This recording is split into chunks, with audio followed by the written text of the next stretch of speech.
Welcome to today's episode of Life in HD, where we invite special guests to come in and chat with us about human design in real life. And if you're new to this channel, I'm your host, Crystal Alferrero. I'm a human design guide and founder of the Human Design Academy. And today we're going to be exploring confidence, self-trust, and people-pleasing, and how exactly human design helps us address these very common challenges that a lot of us have in these particular areas. And of course, to do this, we have a very special guest. Her name is Chantel. She's a people pleaser coach and 1-3 emotional manifestor. Welcome, Chantel. How are you? So nice to have you I'm here. good. How are you? I'm really, really good. And I guess to kind of kick things off for the audience that's new here, I'd love if you could share a bit about who you are and what it is that you do. Yeah, so I'm a 1-3 manifestor, as you mentioned. I am a human design reader. I went through Crystal's beautiful coaching, and I'm a people pleaser coach as well. So I help people with their own boundaries and really helping them with their confidence through those people pleaser patterns that they really struggle with. Yeah, I'm guilty for that. And I'm excited because we're going to dive in deep today around that. But before we get there, I'd love if you could share also a bit about your personal journey with human design. Like what are some of the challenges that you faced, especially as a manifestor, before coming across human design? Well, it's really interesting because when I first found out about human design, I didn't resonate with being a manifestor at all. And I feel like I have always been a people pleaser. I actually wore the label quite proudly because I thought that was my way of being really loyal to people. And I didn't really see how that was really impacting my life. But I know that I really struggled with self-confidence and trusting myself. And I guess I had this inner knowing that I was meant for more, but I really didn't know how to be that person. And I'd done a lot of self-development and it just didn't click. And I was seeing so many people around me have so much growth and I wasn't experiencing that. And yeah, so when I came across human design, I was like, oh, I'll look into it, see what it's about, read it about being a manifestor, and yeah, just did not resonate with me at all. So I just left it. And then a couple of months later, I ran into another manifestor who was a human design reader, and we got talking, and I was like, okay, I've got to book in for a reading. And in that reading, I have never felt so seen and validated in my life. And what I really realized was the reason why I didn't resonate as being a manifestor when I was doing my own research is because online they talk a lot about the empowered side of human design and the energy types, and not so much around the conditioning and the shadow side. And in my reading, I realized that I was highly conditioned. I was living my life based off permission, and I understood why I would react to things in a certain way, or why certain situations impacted me in the way that they did. So it was honestly mind-blowing and so validating for me. Oh, yeah. I mean, I feel that. And it's funny because when we hear human design for the first time, it's like we sometimes only get a taste of it, but there's so much depth to it. There's that duality part of it where, yes, there is the empowered side, the highest potential. And sometimes it's like we feel like we want to only talk about that part, even though a lot of the truth where a lot of us, when we're first introduced to human design, a lot of people are still sitting with a lot of that conditioning, and there's nothing wrong with that conditioning. There's nothing bad about that conditioning. It's not something that it's not anything that there's anything wrong with us in that way. And so it's really important that we highlight and talk about that too, especially, with manifestors. There's that, I think you're not the first one that's mentioned that around not resonating with feeling like this empowered leader, this, impactful leader. And so I really want to talk about how human design has helped you step into that manifestor power as well. Yeah, I guess one of the biggest things, and I remember this, and when I had the reading, was I always thought that I was really indecisive. And so thinking that I was really indecisive meant that I couldn't trust my own decisions. And so I would go externally and ask other people of what they think that I should do. And that really impacted my confidence and my self-trust. And when in my reading, I found out that I had emotional authority, it just, everything sunk in. I was like, oh my gosh, this makes so much sense. And it gave me the permission to actually take time and to own that I'm not an indecisive person. I actually can be really indecisive. I am really decisive, but I just need that time to ride the wave in order to make the decisions, because when I had given myself time, I was always a hell yes or a hell no. So that probably was one of the most impactful things for me that I started experimenting with. And it was even moments of learning the statement of, when's the latest you need to know by? Because that alone just put the power back in my hands. And I wasn't like stressing about, oh, I have to give this person an answer straight away. And I can't feel confident about that answer. Yeah, that's powerful. And Yeah. Chantal, you have the channel of transitoriness, the 36. The channel of transitoriness. Yeah. Okay, that makes a lot of sense. Yeah. And she also has the 2145 right up to the throat, the ego center to the throat.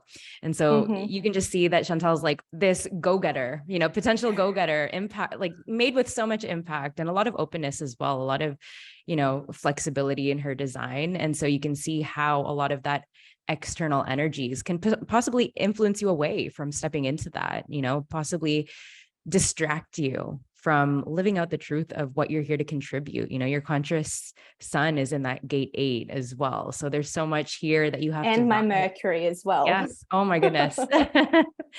And so, yeah, you can definitely see how that openness can be a distraction from you really stepping into that. And so that's why I wanted to talk a lot about people pleasing today, because it's something that a lot of us struggle with.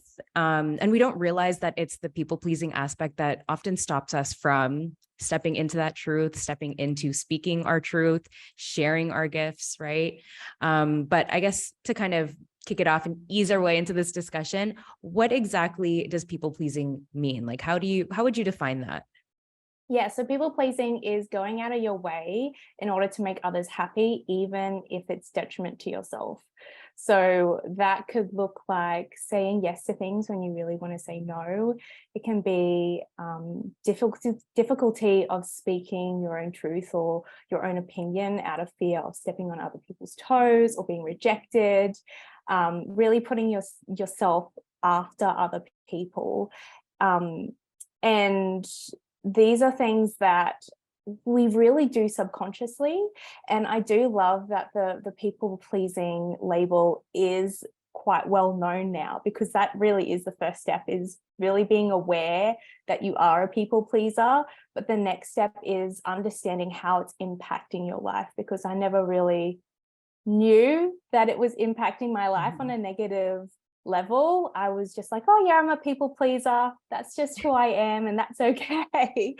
But really, I didn't realize that by putting other people first before myself, I was really starting to lose who I was and my own self-worth and self-trust, and even my health would start to decline as well. Yeah. And I feel like, with people pleasing, there is that good side to it as well, right? Like the kindness, the sincerity, the being flexible. I feel like there's parts of it that are not totally bad for us in that way. This is just like a personal opinion of mine. I feel like there's that balance as well. There's nothing wrong with kindness, but I feel like where it crosses the line is when we start to continually abandon ourselves or continually choose to put others first when it's at our own expense. And that's where it can become draining. And so why is it that a lot of us adapt these people-pleasing tendencies? I think the big one is fear of rejection and abandonment. We do a lot of these things also because we don't want to be seen as selfish. We love helping people, and looking after people, and that title of being called selfish is just heartbreaking. But really, when we look into it, so that meaning of selfish actually means putting yourself first without the care of other people. And that's really not who we are at all. We really do care about other people. So it's about finding that balance between caring for other people, but also looking after yourself and making sure that you are not putting your own health, mental health, and well-being under detriment as well. Yes. And it's funny, I always say that whenever I see someone with that gate 27 in their chart, or just any kind of like any aspect in their human design chart that indicates, being of service, caring for other people, and especially anything in the tribal circuitry, it's almost like I always say, nourish yourself as much as you nourish the people around you, right? And that way you can give from that overflow and not from this place of like resentment, of urgency, of doing it out of fear. And I feel like that's really important. But why is it important for us to notice and to recognize these people pleasing tendencies in ourselves? Like, what's the consequence of not doing anything about it? Like, what have you found with the people that you work with in your own experience?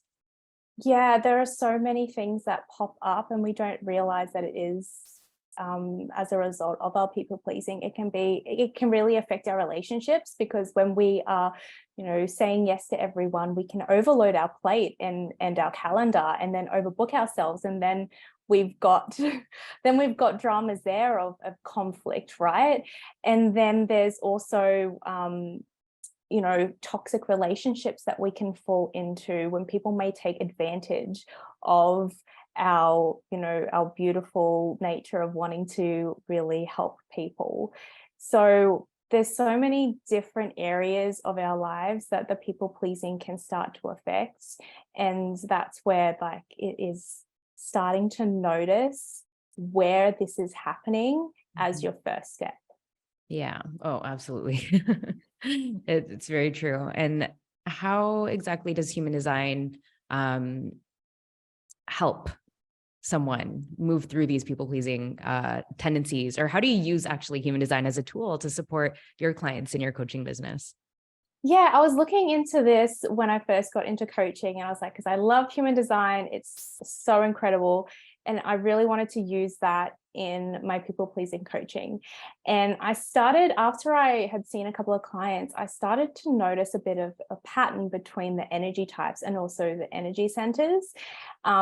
What I started to notice was with generators and manifesting generators, that people pleasing would come from because they have so much energy to go and go and go, and they've been conditioned to keep going, is that when they start to slow down or say no, they then feel guilty because people have always expected them to perform that way. And that's when the people pleasing can start to come in.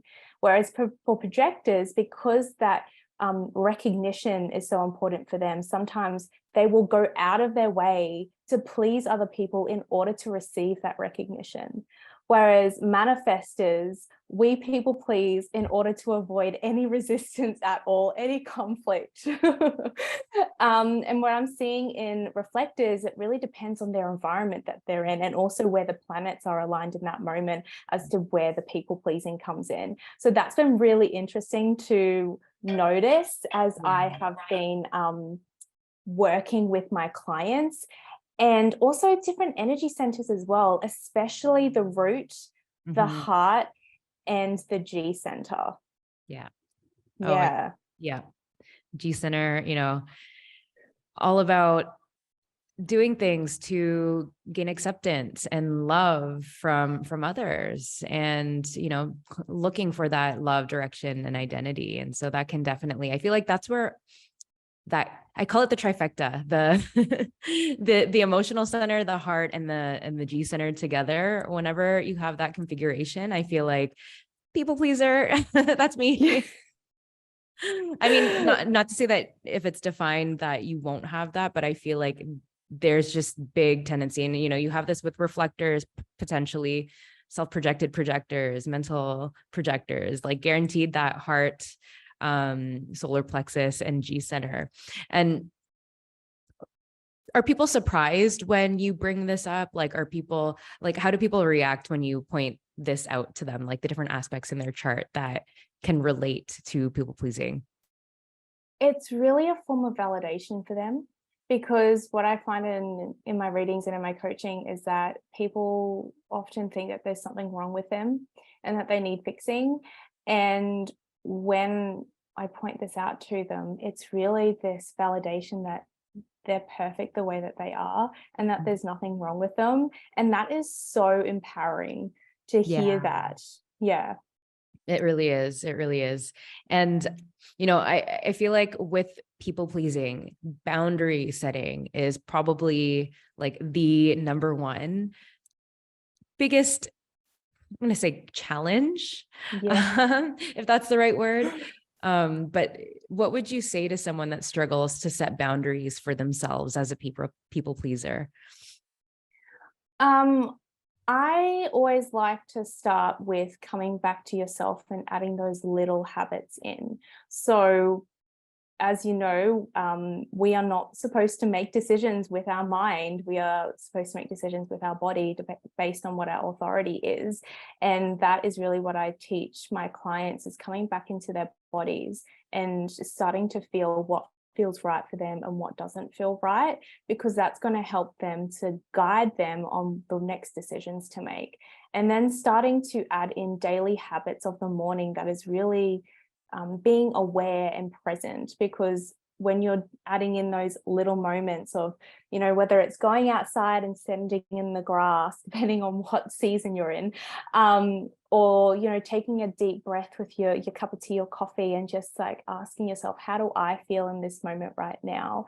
It's those little things that sound really too simple Mhm. that really start to build on your self-trust, because that's where the boundary challenge is that we don't really trust ourselves.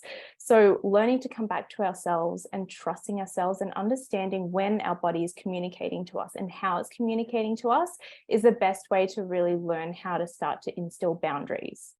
Yeah. I feel like it's not, one and done type of process. It's No. gradual. It takes time. Yeah. Definitely. Yeah, absolutely. It has taken probably 2 really good years of me being very active with my mindfulness and following my strategy and authority to really Mhm. get me to where I am now, that I have really solid boundaries. Yeah. Yeah. Yeah. And then Well, the next challenge is communicating those boundaries. yeah, exactly.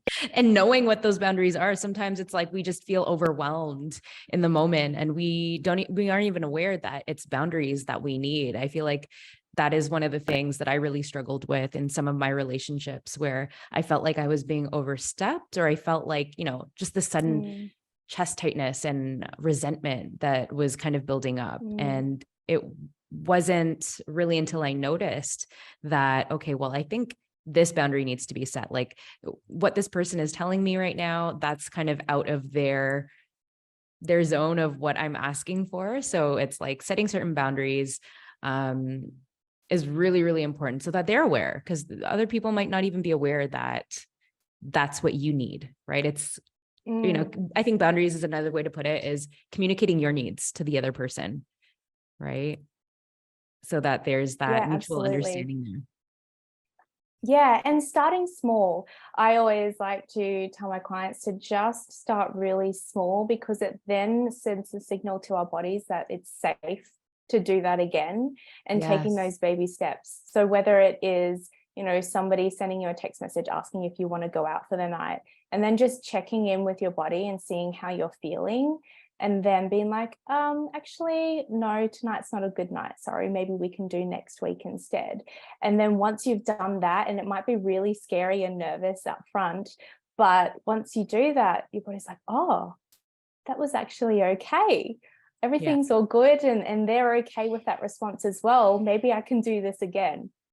Yeah. Rewiring that brain, Mm, because it's so true. Sometimes we talk yeah. ourselves out of saying certain things, we build it up in our head, and then it makes our whole body anxious. And we end up avoiding, especially Yeah. we have that, that undefined solar plexus, avoiding these situations even more so.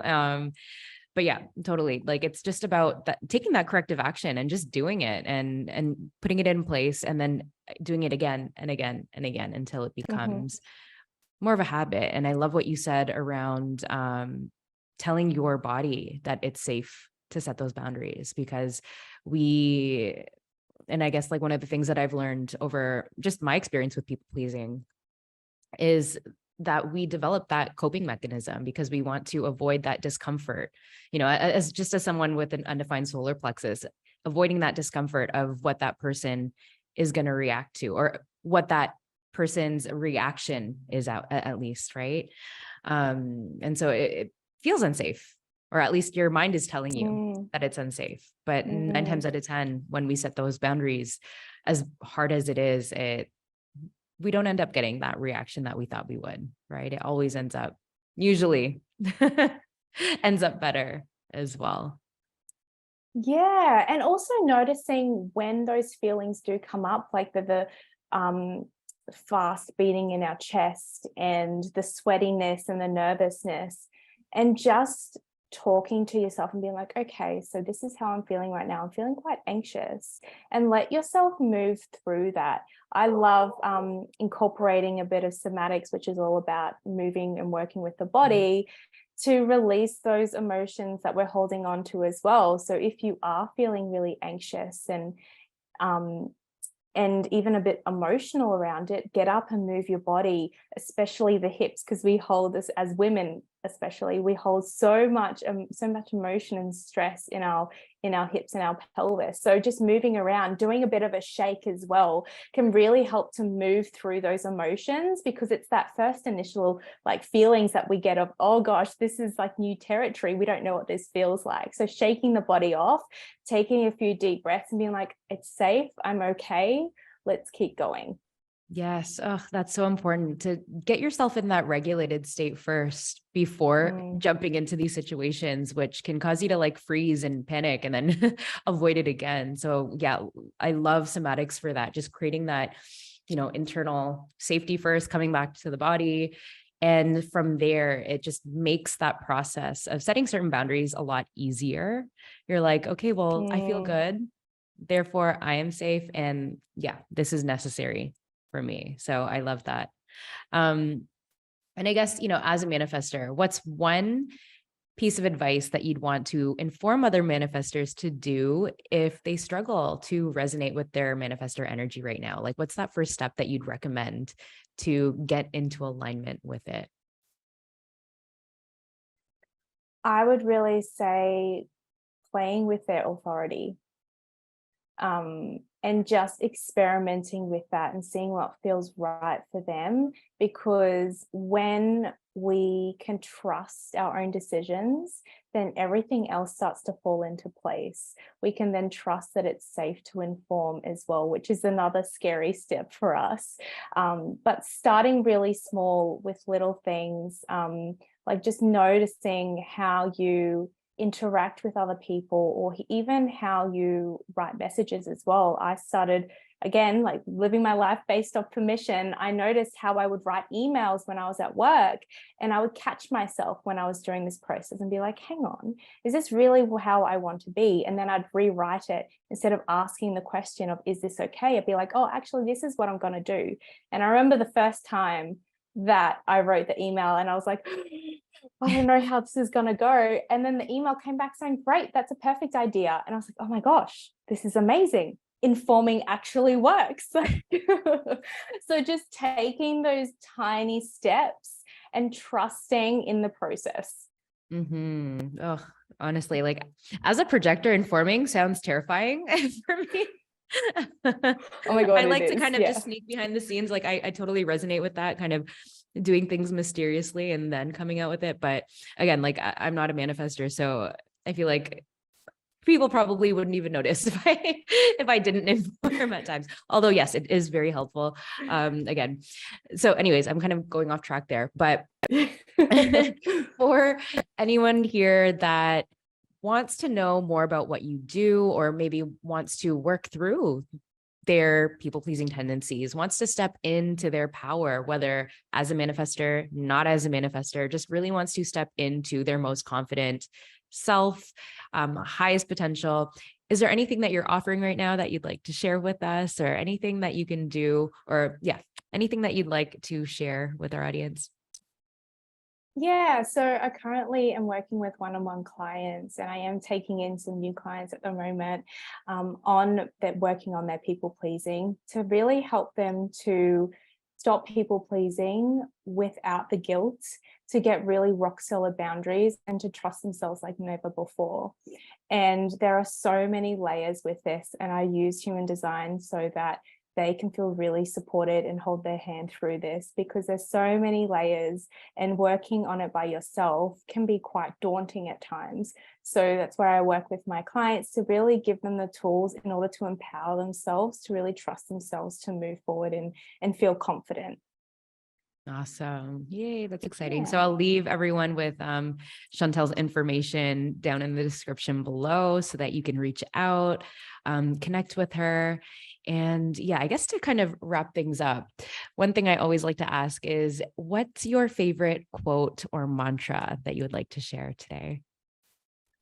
Oh, it'd probably have to be a Dr. Seuss one. Oh, yeah. So that would I love be, it. yeah, I love Dr. Seuss. So that would have to be who you are and say what you feel, because those who mind don't matter and those who matter don't mind.